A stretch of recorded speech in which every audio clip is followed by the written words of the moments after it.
मी 374 जातींसाठी बोललो आणि आम्ही बोललो सगळे, तर आम्ही जातीवादी? अरे आम्ही सांगतो का की तुम्ही बाबा तुमचं वेगळं घ्या, आमच्या आरक्षणाला धक्का लावू नका. आणि हे काय सांगणार? अहो तुमच्या आरक्षणाला कुठे धक्का लागला? धक्का लागला? आज इथे लाखो लोक बसलेले आहेत, जेवढे आत आहेत ना तेवढे बाहेर आहेत. हे तुमचे ड्रोन फिरतायत, दाखवतायत. आता मला सांगा, या 1,00,000-2 लाखांमध्ये आणखीन 2 लाख जर इथं टाकले तर आमच्या मानगुटीवर बसतील का नाही? तुम्ही काय सांगणार? तुम्हाला बाहेर नाही काढलं, फक्त तुमच्या मानगुटीवर यांना आणून बसवलं. काय वेडे समजले का रे आम्हाला तुम्ही? अख्खं आयुष्य गेला हे लढण्यामध्ये, आम्हाला मूर्ख समजू नका. एक आवाज जर बंजारा समाजाने दिल्याबरोबर आदिवासी समाज उठला. मला त्याबद्दल जास्त काय बोलायचं नाही, पण आम्ही मात्र गप्पा बसायचा आहे आणि मराठा समाजाला आमच्या बोकांडी बसून घ्यायचा आहे. कुठला न्याय आला? ईडब्ल्यूएस तुम्ही घेणार, मराठा आरक्षण तुम्ही घेणार, ओबीसी मध्ये तुम्ही घेणार. अरे महाराष्ट्र काही 7 बाऱ्यावर दिला का रे लिहून तुमच्या? छत्रपती शिवाजी महाराजांचा महाराष्ट्र, हे सगळे जे आहेत ना माझ्या मागे बसलेले, यांचेच पूर्वज लढले. अरे बेरड समाजाचा आमचा बहिर्जी नाईक होता जीवा म्हणून वाचला शिवा जिजामाता म्हणाला, तो आमचा नाभिक समाज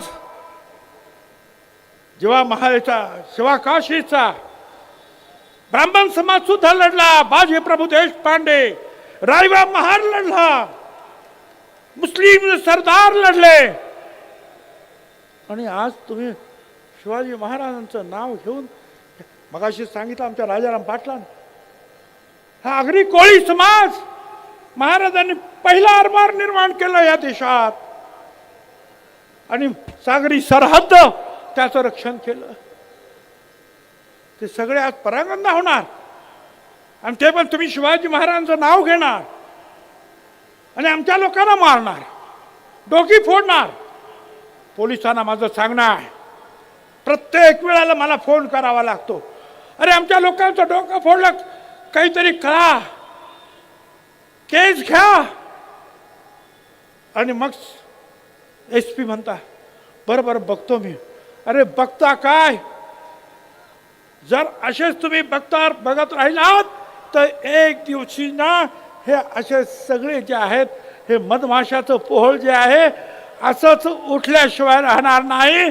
आणि मग मात्र तुम्हाला बघतो बघतो म्हणायची सुद्धा सोय उरणार नाही. एकाला सुद्धा धक्का लागता कामा नये.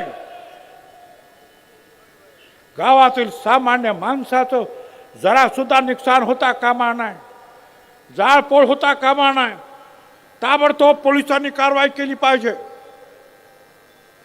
पोलिसांनी कारवाई करायला लागल्यानंतर काय होतं हे मला माहिती आहे, मी सांभाळलेलं ते डिपार्टमेंट. पण बघून सुद्धा जर न बघितल्यासारखं जर केलं तर मी तुम्हाला सांगतो, शेकडो हजारोच्या संख्येनं ना त्या पोलीस स्टेशनला, त्या SPच्या ऑफिसला जा, बसा तिथं, म्हणा मारा, मला काय मारायचं, पण ह्या बाबासाहेब आंबेडकरांनी जे संविधान लिहिलं तो न्याय मिळाल्याशिवाय आम्ही राहणार नाही. मी तुम्हाला त्यांना एकच सांगतो, या सगळ्यांना कुछ देर की खामोशी है, या सगळ्यांना सांगतो. त्या दरिंदेला पण सांगतो आणि बाकीच्यांना पण सांगतो, कुछ देर की खामोशी है फिर शोर आएगा. तुम्हारा सिर्फ वक्त आया है, तुम्हारा सिर्फ वक्त आया है. हमारा दौर था और वो दौर फिर से आएगा, ध्यान में रखो. हे हमारा दौर था. स्वराज्यापासून आम्हीच लढलो आणि आता सुद्धा ह्या गोरगरिबांच्या मागासवर्गीयांच्या हक्कासाठी आज एक वज्रमूठ इथे वळली गेलेली आहे. आमचा धनंजय त्या दिवशी म्हणाला, त्या काय नाव तटकरेना, मला काहीतरी काम द्या. मला कोणीतरी सांगितलं धनंजय असं म्हणाला. मी धनंजयला म्हणालो, अरे बाकीचं तर काम मी तुला देऊ शकत नाही, पण हे गोरगरीब लाखो लोक आशेनं बघतायत. गोपीनाथराव मुंड्यांचे तुम्ही वारसदार, हे काम तुम्ही घ्या. हे काम मोठं आहे रे. या खुर्च्या ज्या आहेत ना, मंत्रीपदाच्या आमदारकीच्या वळवावरचं पाणी आहे. पण गोपीनाथराव मुंडेंसारखा सगळ्यांच्या हृदयात तुम्ही सुद्धा जाऊन बसू शकता. फक्त या गोरगरिबांचे अश्रू पुसण्यासाठी, त्यांचं रक्षण करण्यासाठी छातीची ढाल करून पुढे या. तुमच्या पाठीमागे तमाम महाराष्ट्र आल्याशिवाय राहणार नाही. आज हा सगळा माधव एकत्र झाला आणि त्याच्या पुढेही माधव म्हणजे माळी, धनगर, वंजारी. आता परत त्याच्या पुढे आणखी माधव राव लावला. म्हणजे काय काय कोणी सांगितलं आपल्या धनंजय मुंडे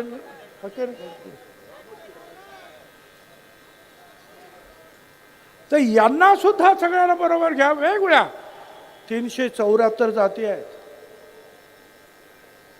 आमचा भटका आहे. अरे काय भटका म्हणजे किती, मर्यावाले, देवी घेऊन जाणारे, या गावातून त्या गावातून पालं घेऊन जाणारे, काय करायचं.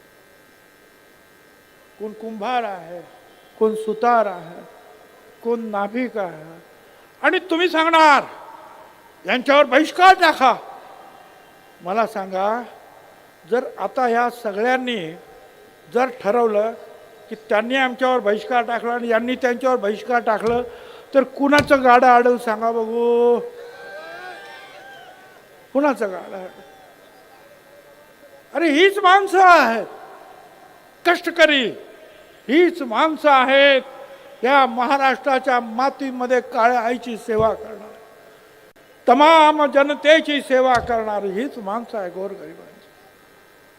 त्यांच्यावर तुम्ही बहिष्कार टाकणार? आणि यांनी जर बहिष्काराची भाषा केली तर किती अडचणीत होईल. म्हणून मी सांगतो, अजूनही सांभाळा. त्या दरिंदे पाटलाच्या पाठीमागे मराठा समाज त्यांनी आवाज उठवला पाहिजे की आम्हाला याचं नेतृत्व मान्य नाही. गावागावामध्ये लढाया लावणारा, समाजामध्ये दुश्मनी पसरवणारा हा दरिंदे, याला परत याचा आवाज बंद करण्यासाठी आम्हाला सांगू नका. मराठा समाजानेच हे काम केलं पाहिजे. आणि आपल्याला कल्पना आहे, यशवंतरावांपासून सगळ्यांनी आतापर्यंत जे जे मुख्यमंत्री झाले त्या सगळ्यांनी या सगळ्यांना जवळ घेऊन राज्य केलं. छत्रपती